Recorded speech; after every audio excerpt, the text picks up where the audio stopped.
Welcome back to the Yo Show. All right, let's give him the news. Rudy! Vandals are putting hilarious googly eyes on outdoor sculptures, but local officials aren't laughing. A city in Oregon is pleading with locals to stop taping googly eyes onto roadside sculptures as the goofy gag is costing a pretty penny. Officials in Bend, Oregon noticed the oversized optics taped onto metallic artwork of deer in geometric shapes at roundabouts throughout the area. They said, while the googly eyes placed on various art pieces around town might give you a chuckle, it does cost us money to remove them without damaging the art. I noticed today why I bring this up. I walked into your house. Maybe I didn't notice it before. You have a set of googly eyes on a framed photo of you. It's on a lot of the photos. Well, let me tell you why there's googly eyes on our family photos is because the elves came.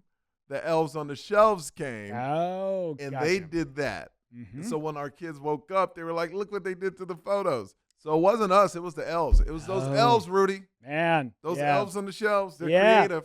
Yeah, that was that was not around when my daughter was at that age yet. Like it was around, but like it wasn't a big thing in Minnesota. At least with like my people, I don't know. Your like people, what's like your people? Minnesotans. Like I guess we never. Is there elf on the shelf out there now? There's elf on the yeah. I think it just erupted over the last like 5-10 years. Yeah, I've never even heard of it. Yeah, I don't think it was really a thing until social media when people started sharing what they were doing. Yeah. Because I do remember hearing about it, but we never did it with my daughter, and that feels like that would be something up my alley as a dad who loves you would pull do pranks that. and You would stuff. do Absolutely. No, but these elves, man, they're creative. I mean, every night. Yeah. They're creative. And they come after the kids fall asleep, and you're like, wow, okay, go to sleep because these elves need to come. Why are you up at 10:30? These elves got a big day tomorrow. These elves. They got a 6 a.m. meeting over Zoom on the East Coast. These elves need to catch a flight to Columbus, Ohio. You need to go to sleep. These elves are very mad right now. You won't go to bed. Oh, that's great. That's a clip, Rudy. Yeah, that is. That's the a good clip. One. That's great. This is something we were talking about off air. ABC agrees to give $15 million to Trump's presidential library to settle lawsuit. Yeah. ABC News agreed to pay $15 million toward Donald Trump's presidential library to settle a lawsuit over anchor George Stephanopoulos', am I saying that right? Yeah, Stephanopoulos' inaccurate on-air assertion that the president-elect had been found civilly liable for rape. He said it several times Mm-hmm. when he was interviewing, like hosting a debate or something like that. But it was on This Week, the Sunday morning show that he does. But the thing is, man, like, this is why people don't trust media.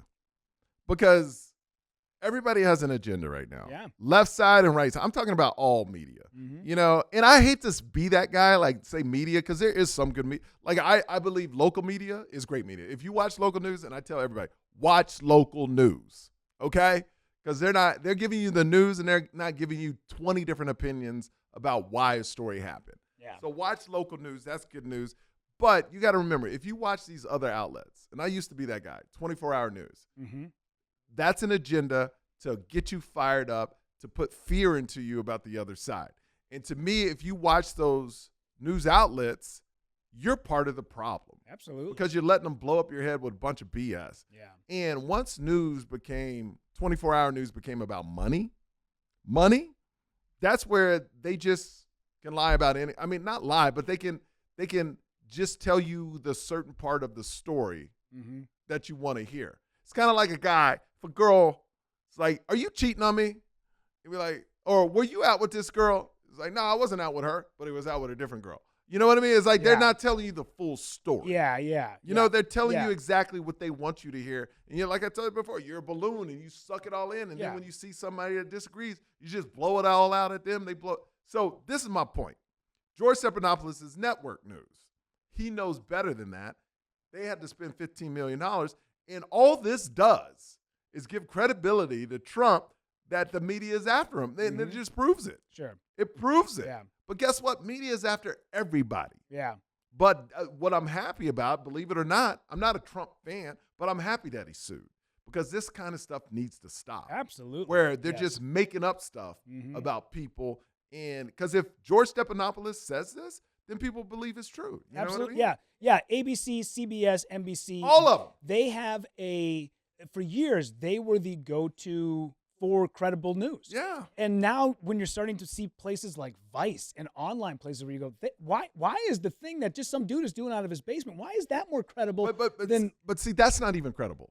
But that's what I'm saying. Yeah. It feels more No, credible I than know. the other ones. And you're like, why? Yeah, these lawsuits that, with the defamation lawsuits, the more and more that these come out, hopefully I love them. Yeah, hopefully it keeps people more on the straight and narrow, for sure. I'll even take it a step further. Social media, to me, there should be no ghost account. If you want an account, you should have to verify your identity. Yeah. Everybody with a social media account should have to verify. There is no ghost account. So if you say something, you're held responsible for Absolutely. it. You know, Yeah. I don't know. That's just me, you know? Yeah. But I don't know. Well, I'm glad this kind of came out, because a lot of times when you hear about these things, you don't get an opportunity to read them. They get buried on, whatever, some page. Obviously, Trump is a big name and as ABC News. But when you hear about, even though I'm not a fan of the kid, but that Kyle Rittenhouse, from Wisconsin, he sued a lot of the news outlets for defamation, for things they were saying about him, and he won. Yeah. And regardless of how you feel about him, I feel like it's the right thing to do. Well, to me, if somebody's lying on your name blatantly, sue them. Absolutely. Defamation, because let's talk about the Duke story. Mm-hmm. The lacrosse players, the lady that accused the lacrosse players of rape, she's already in jail for something. What's her name? I think it's on the article. It is on the where was it's it? right on the main page. It's the title. Yeah, It's in the title. her name is Crystal Magnum. So she just came out. Crystal Magnum just came out and said she made the whole thing up. Yeah, Magnum. Here's the problem with our system, judicial system. She's already in jail for something totally different. But even if she wasn't, let's say she wasn't, mm-hmm. she just admits she lied about it. She basically had these dudes on the news all over the place, right? And everybody thought they were guilty, and everybody was talking ish about them. They were on every newspaper, getting tarnished. Their name was getting tarnished. And now, 10 years, 15 years later, she says, I lied. Nothing would happen to her. That's a problem. Yeah. That is a problem we need to fix in America, where people can just make up stories about somebody mm-hmm. and not get a penalty for it. Now, I know the flip side of that is if you don't have a lot of money and you tell a real story about somebody that has a lot of money, their lawyers could get them out of it, and then you would get punished for telling the truth. Sure. I know that could happen too. Yeah. But I'm saying, when this was so black and white, mm-hmm. literally black and white, that she was lying. Yeah. Like, there has to be a penalty for that. Yeah, you would think. I don't know what the statute of limitations are on something like that. I don't know. Yeah, but I would imagine that, a lot of these guys probably for those first few years, even though they were found not guilty, a lot of them, probably had a tough time finding a job or finding a girlfriend or living a normal life after this, It's sad, man. Yeah. It's sad. That's the thing is, like, I was talking to my wife, and I know this may sound wrong because I'm not victim blaming at all. But let's be honest. Everybody's not a victim. Some people make stuff up. Let's Sure. be honest. Either side, they make stuff up. Yeah. You could ruin a person's life. Ruin their life. Come out just a month later and said, I was lying. They've lost endorsements. They've lost their job. They've lost the integrity of their family. Your in-laws are like, what the hell are you with this? Like, you lose everything. Yeah. And they made it up. Mm-hmm. And I hate that. Yeah. Because it happens. Happens all the time. Yeah. My friend went through that. My friend had this crazy-ass girlfriend. Crazy girlfriend. That made up all kinds of stuff. He got thrown in jail a couple times. Oh, sure. Because she was just lying. Yeah. And I was like, dude, first of all, get away from her. Yeah. But second of all, that's scary. Yeah. Yeah. And she was blatantly lying, and the cops were throwing him in jail Yeah. with no evidence. Yeah. I've never had to go through it, but I can't imagine what it would be like trying to convince people that you're actually not a scumbag that did all these things. Because I get it. Like, you hear about, my Mount Rushmore of dudes who could never do anything wrong. Al Franken was on there, as was Louis C.K. Yeah. And you were like, oh, wait a minute. But I mean, obviously what Al Franken did was nowhere near as terrible as what other people have done.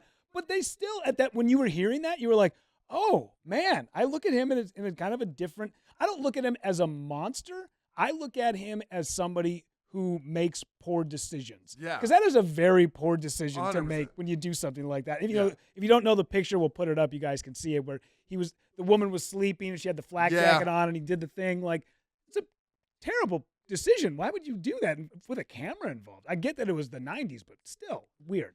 And now you'll never look at that guy the same ever again. Yeah. Yeah, he shouldn't have quit, though. I agree. He should have never stepped down. No, he should have never stepped down. Because people do far worse than that. Oh, my God. But that's the thing. We're living in a world right now where, that's no big deal. But look, I mean, it's going to be interesting these next 10 years. Sure. Because this thing can go two ways. It can get out of control, or I believe everything shifts. Like, we went through Me Too, cancel culture, and then it can swing all the way up to, well, you can do whatever you want, freedom of speech, hate speech, and it can swing back, and then it takes time to, all right, we need to land right here. Yeah. Because the pendulum always likes to swing completely the opposite way, and you see that in presidencies. Oh, yeah. You go from one extreme to the other extreme, and it keeps swinging back. And as America, it's like, this side is up. Now this side is up. So it needs to wind up in the middle where everybody's like, yo, chill. Mm-hmm. You know?